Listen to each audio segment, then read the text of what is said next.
Boa noite, irmãos. Vamos dar início à nossa EBD, a nossa quarta aula. Nós vamos falar sobre o nascimento, o novo nascimento. E nessa quarta aula, nós vamos, dentro da lição número 4, nós vamos falar apenas, são 5 tópicos, nós vamos falar 4 tópicos, tá certo? 4 tópicos. Aliás, 4 não, 3 tópicos, porque é muito extenso, a gente tem que dividir para poder ficar mais concentrado as informações, para a gente não perder nada, tá certo?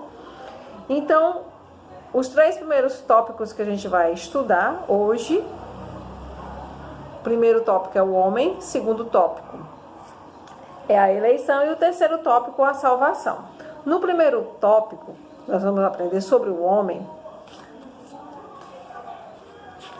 O nosso professor, a nossa revista, ela fala que por um ato, especial, o homem foi criado por Deus à sua imagem e semelhança. E eu acrescento mais com as minhas palavras que não foi apenas um ato especial, mas foi o ponto culminante, o ápice da criação, a magnitude de Deus, a criação do homem. E no livro da vida, o primeiro livro da Bíblia, Gênesis, capítulo 1, do versículo 26 ao 31, nós vamos ver o relato de Deus sobre a criação do homem, certo? E a palavra de Deus vai nos falar o que foi que aconteceu. E disse Deus: façamos o homem à nossa imagem, conforme a nossa semelhança. E domine sobre os peixes do mar, sobre as aves do céu, sobre o gado, sobre toda a terra e sobre todo réptil que se move na terra. E criou Deus a sua imagem. A imagem de Deus o criou. Homem e mulher os criou. E Deus os abençoou. E Deus lhes disse: frutificai e multiplicai-vos e enchei a terra, e sujeitai-a, e dominai sobre os peixes do mar, e sobre as aves dos céus, e sobre todo o animal que se move sobre a terra. E disse Deus: eis que vos tenho dado toda a erva que dê semente e que está sobre a face da terra, e toda árvore em que há fruto que dê semente, ser-vos-á para mantimento. E todo o animal da terra, e todas as aves do céu, e todo réptil em que há alma vivente, e toda a erva verde será para o mantimento. E assim foi. E viu Deus tudo quanto tinha feito, e eis que era muito bom. E foi tarde e amanhã, e assim foi o 6º dia. Então Deus criou o homem à sua imagem e semelhança, E Deus criou esse homem com um corpo feito do pó da terra, e esse corpo feito do pó da terra, ele também para a terra voltaria após a morte, certo? No capítulo Gênesis do capítulo 2 de Gênesis 2:7, ele vai falar justamente sobre que o homem, ele veio do pó e para o pó ele vai tornar. E formou o Senhor Deus o homem do pó da terra, e o soprou nas suas narinas o fôlego da vida, e o homem foi feito alma vivente, Então, Deus está relatando aquilo que ele fez para com o homem, certo? Então, nós vamos perceber que o homem, na sua vida racional, ele era semelhante a Deus. Quando ele foi criado por Deus no Jardim do Éden, ali ele era semelhante a Deus, capaz de raciocinar, ele tinha um intelecto, ele tinha vontade e sentimento baseado no Senhor, na vontade de Deus. E no sentido moral, ele era semelhante a Deus, porque ele era bom e sem pecado. Até haver a queda, o homem era semelhante a Deus, bom e sem pecado. Olha que maravilhoso, Então nós estamos vendo como era o homem quando Deus o criou. Então, nós também já lemos e vimos que o Senhor criou o homem e ordenou que ele dominasse tudo. Dominassem a natureza, dominassem os animais e desenvolvesse tudo que estava na natureza. Ele poderia desenvolver, mas ele tinha que guardar toda a obra criada. Guardar e cuidar. Desenvolver o que já estava pronto, guardar e cuidar. Gênesis 1, do versículo 26 e 27. O homem foi criado para glorificar ao Senhor. Vamos ler Efésios, né? Capítulo 1 de Efésios. Nós vamos ler o versículo do 11 ao 13. Efésios 1, do 11 ao 13. Nele digo, em quem também fomos feitos herança, havendo sido predestinados conforme o propósito daquele que faz todas as coisas segundo o conselho da sua vontade, com o fim de sermos para o louvor da sua glória, nós, os que primeiro esperamos em Cristo, em quem também vós estáis, depois que ouvistes a palavra da verdade, o evangelho da vossa salvação, e tendo nele crido, fostes selados com o selo do Espírito Santo da promessa. Então, o homem ele foi criado para glorificar o Senhor. Assim Deus o fez, para que ele o glorificasse. Mas Deus também fez o homem com o propósito de amar, conhecer e estar em comunhão com o seu Criador. Então Deus fez o homem para que o amasse, para que o conhecesse e estivesse em comunhão com ele. Esses foram os propósitos, né, de Deus para o homem. E que o homem viesse a cumprir a vontade divina de Deus. E isso está, o seu propósito é amar. Está em Jeremias, capítulo 9. Vamos ler Jeremias 9. Jeremias 9.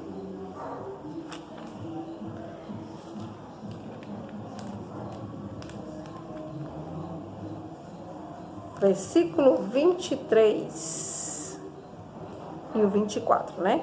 Assim diz o Senhor: não se glorie o sábio na sua sabedoria, não se glorie o forte na sua força, mas se glorie o rico não se glorie o rico nas suas riquezas, mas o que se gloriar, glorie-se nisto, em me entender, me conhecer, que eu sou o Senhor, que faço beneficência, juízo e justiça na terra, porque dessas coisas me agrado, diz o Senhor dos Exércitos.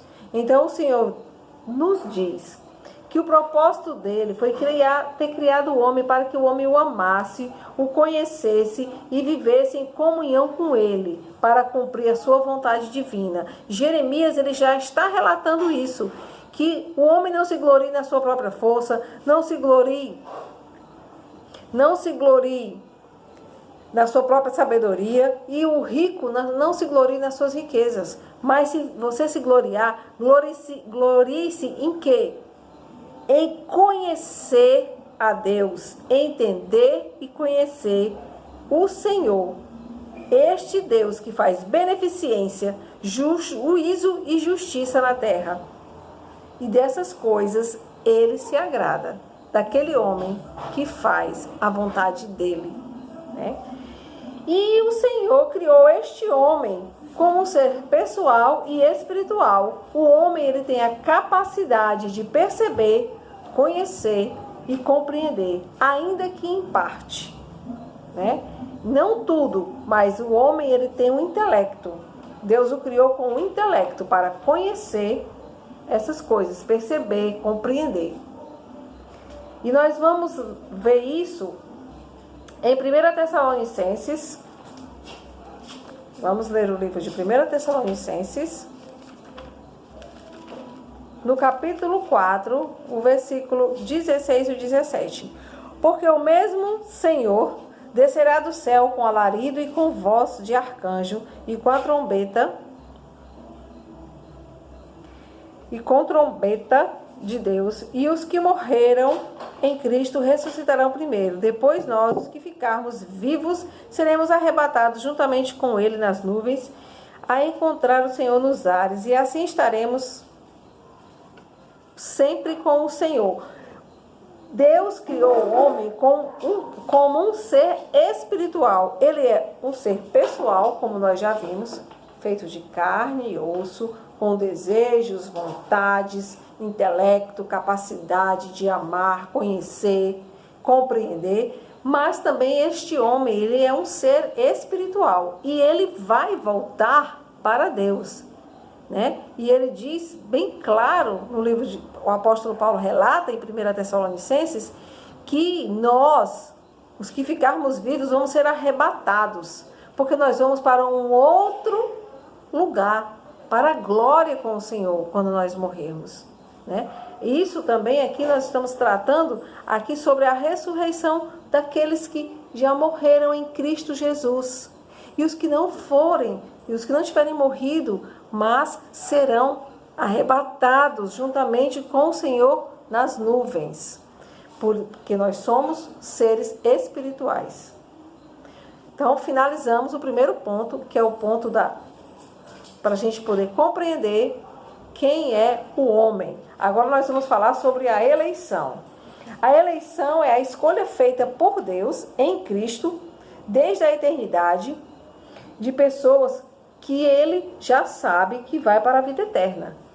Não é por qualquer mérito, mas segundo a riqueza da sua graça. Ninguém faz nada para merecer a vida eterna. O homem, ele é incapaz de fazer algo para merecer a vida eterna, a não ser pela graça e misericórdia de Deus.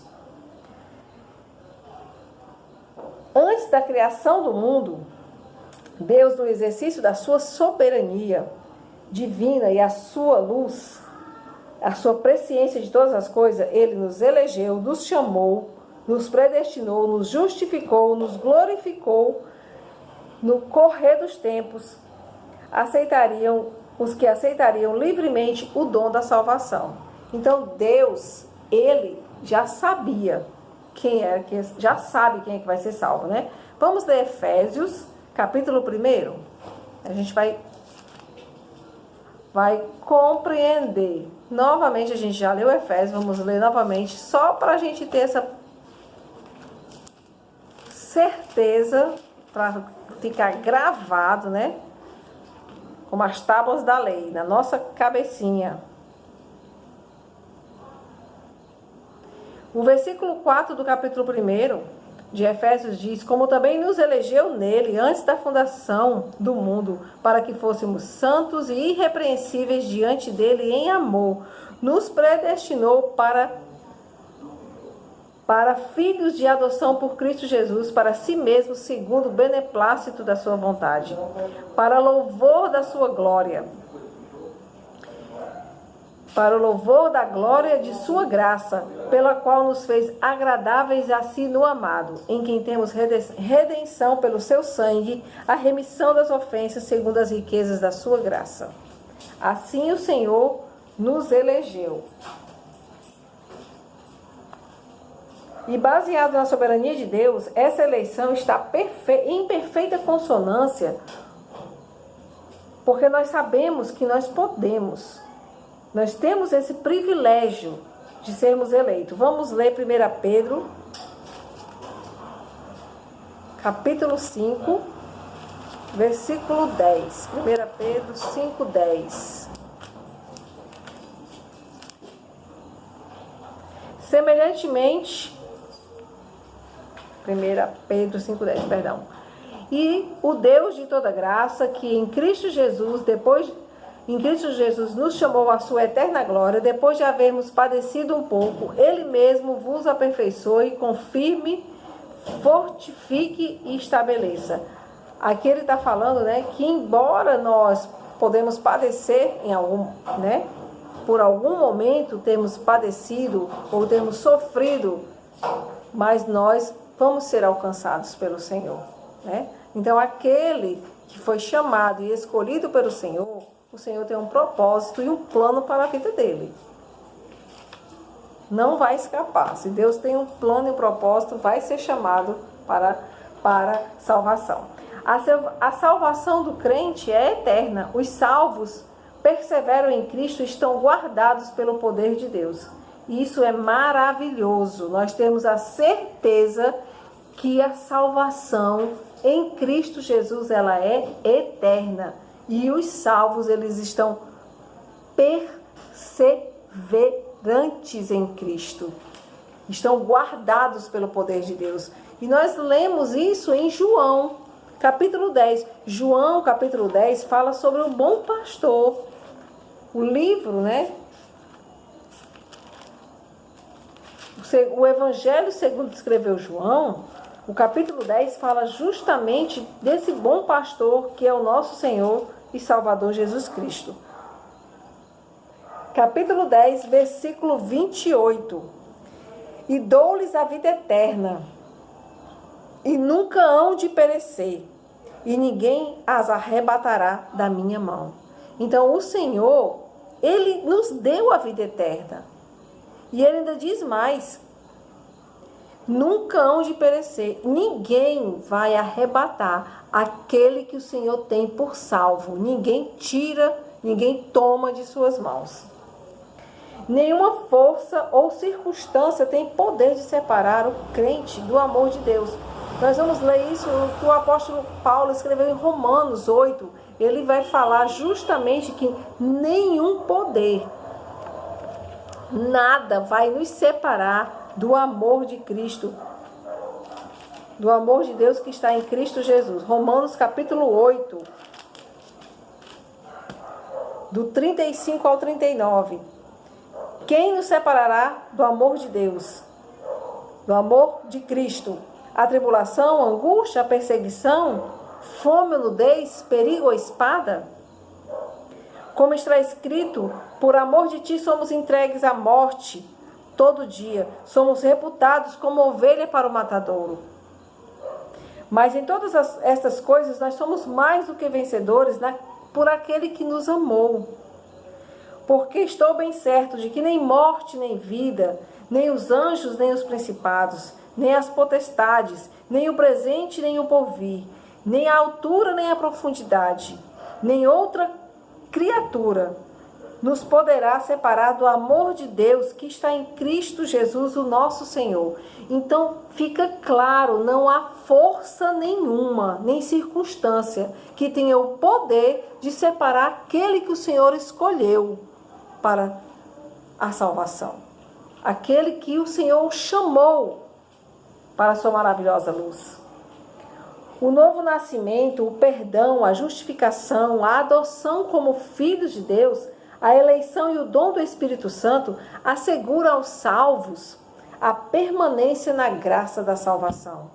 Nós estamos assegurados que o Senhor nos salvou, que aquele que confessa os seus pecados e entende que o Senhor, Jesus Cristo, é o Senhor e Salvador da sua vida, está guardado nele. Judas, o livro de Judas só tem um capítulo, é um livro bem pequenininho, mas um livro valiosíssimo na palavra do Senhor, como todos os outros, mas de palavras profundas. Judas, versículo 24 diz: ora, aquele que é poderoso para vos guardar de tropeçar e apresentar-vos irrepreensíveis com alegria perante a sua glória. Gente, por nós mesmos, nós jamais poderíamos nos apresentar irrepreensíveis. Nós somos pecadores, nós somos sujos, nós viemos do pecado. Se não for a graça e a misericórdia do Senhor e o seu sangue que nos lava e purifica de todo o pecado. Por nós mesmos, nós não poderíamos nunca nos apresentar irrepreensíveis. E a salvação? A salvação, ela é dada por Deus, né? Pela sua graça. Ela foi estabelecida por Deus. Deus, ele decretou a minha salvação pela sua graça, mediante ao arrependimento do pecador. e a sua fé em Jesus Cristo, como eu já citei. Eu tenho que crer, eu tenho que ouvir a palavra, essa palavra ela tem que entrar no meu coração, eu tenho que entender que esse Deus deu o seu único filho para morrer pelos meus pecados e me tirar do império das trevas. Então, quando eu compreendo isso e eu entendo que eu preciso do Senhor para ser salva, eu preciso que o nosso Senhor Jesus Cristo seja o Senhor da minha vida, aquele que comanda a minha vontade. E eu não sou mais eu quem vou comandar, mas o Senhor que vai comandar. Então, quando eu compreendo isso, aí eu vou entender que verdadeiramente a minha salvação está outorgada, está estabelecida pela graça misericordiosa do Senhor. O preço da redenção eterna do crente foi pago de uma vez só pelo sangue de Cristo Jesus. Então esse sangue na cruz, esse derramamento de sangue, prova verdadeiramente que eu, ao reconhecer o Senhor como meu Salvador, eu estou salva. 1 Pedro, capítulo 1, vai nos relatar. 1 Pedro, capítulo 1, do 18 ao 25. Sabendo que não foi com coisas corruptíveis, como prata ou ouro, que fostes comprados da vossa vã maneira de viver, que por tradição recebeste dos vossos pais, mas com o precioso sangue de Cristo, como de um cordeiro imaculado e incontaminado, o qual, na verdade, em outro tempo foi conhecido ainda antes da fundação do mundo, mas manifestado nesses últimos tempos por amor de vós. E por ele credes em Deus, que o ressuscitou dentre os mortos e lhe deu glória, para que a vossa esperança, para a vossa fé e esperança estivessem em Deus, purificando as vossas almas pelo Espírito na obediência à verdade.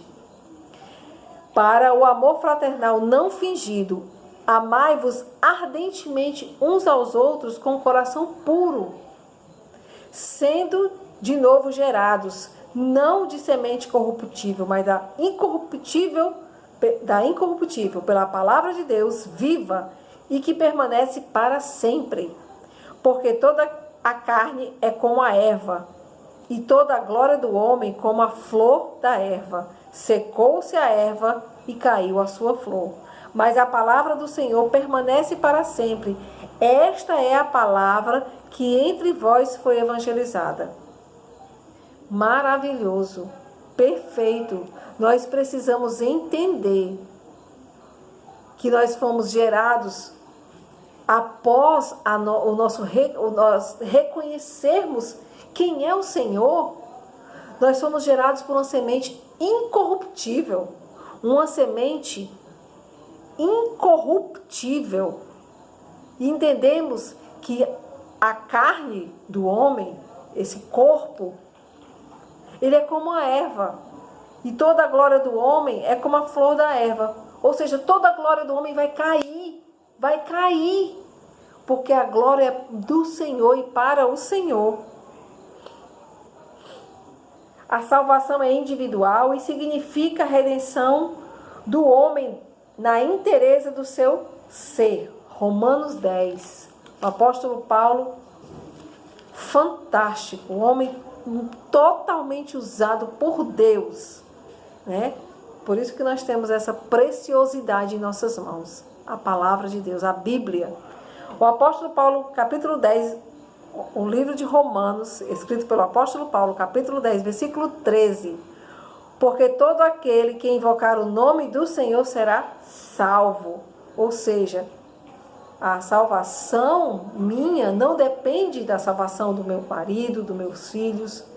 A salvação é individual, é única. Eu não posso levar ninguém comigo quando eu morrer e quando eu for assunto aos céus. Eu não posso levar ninguém. Eu tenho que fazer aqui na terra, enquanto há vida, eu tenho que falar que cada um precisa reconhecer Jesus Cristo como seu único e suficiente Salvador.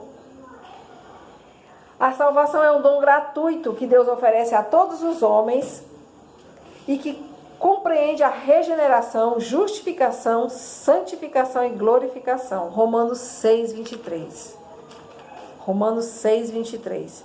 Porque o salário do pecado é a morte, mas o dom gratuito de Deus é a vida eterna por Cristo Jesus, nosso Senhor. O salário do pecado é a morte. Quem não recebeu o Senhor como Salvador vai para o inferno. Não tem outra escapatória. Não tem outra saída. A saída é encontrar-se com Jesus.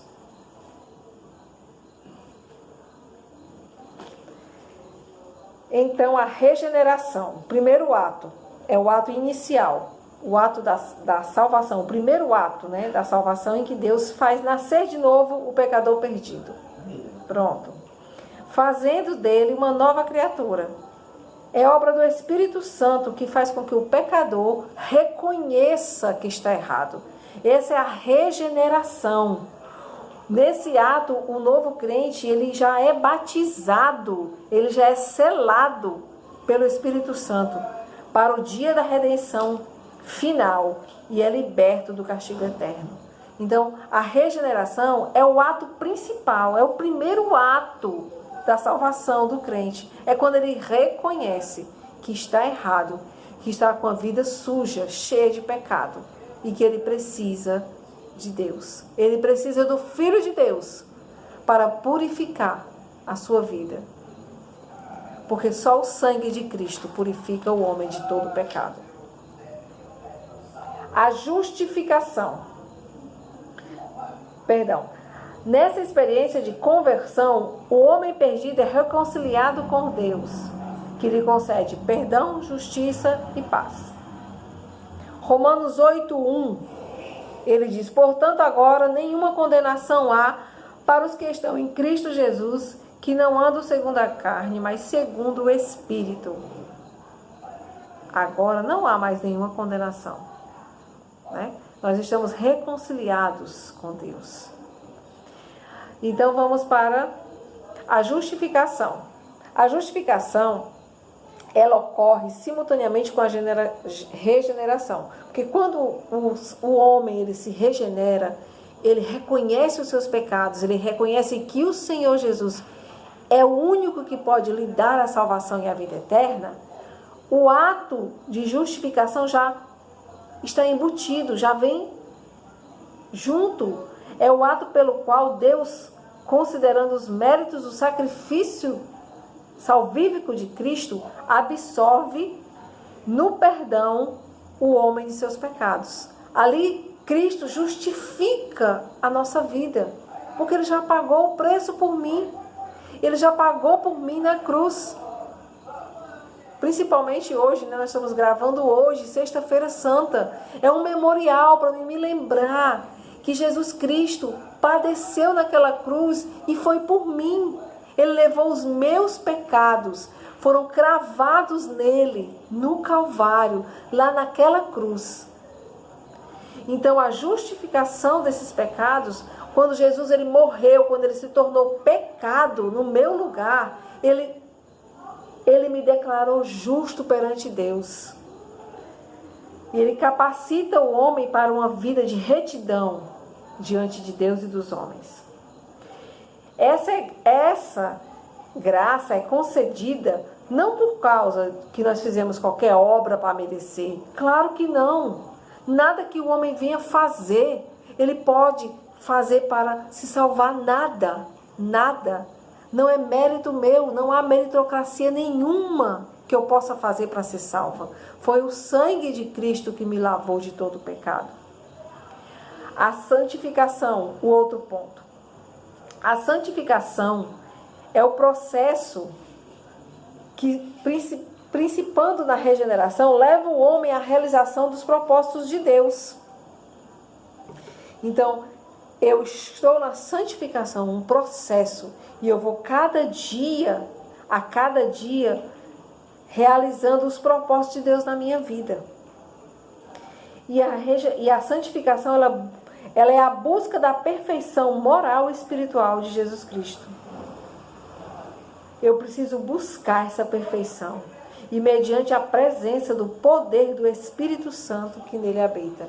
Então, a santificação é um processo que ele, principiando na regeneração, leva o homem à realização dos propósitos de Deus para a sua vida e me habilita a progredir em busca da perfeição moral e espiritual de Jesus Cristo. Eu tenho que me parecer com Cristo, com o meu Criador. Então eu busco a perfeição. Cristo vai ser formado em mim.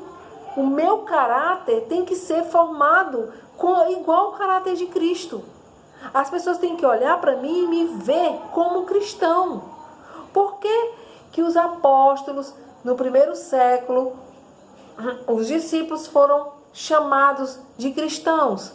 Porque eles pareciam tanto com Jesus, mas tanto com Jesus, o modo de andar, de falar, não era a aparência física, não eram as roupas que eles vestiam, mas a fala, o comportamento, as atitudes deles diziam que eles eram cristãos. Este andou com o Messias, este aprendeu com o Mestre. Então, é isso que nós precisamos buscar, essa perfeição moral e espiritual de Jesus Cristo. E ela ocorre na medida da dedicação, onde eu vou aprender através de um caráter marcado pela presença e pelo fruto do Espírito. Nós temos que praticar e que o fruto do Espírito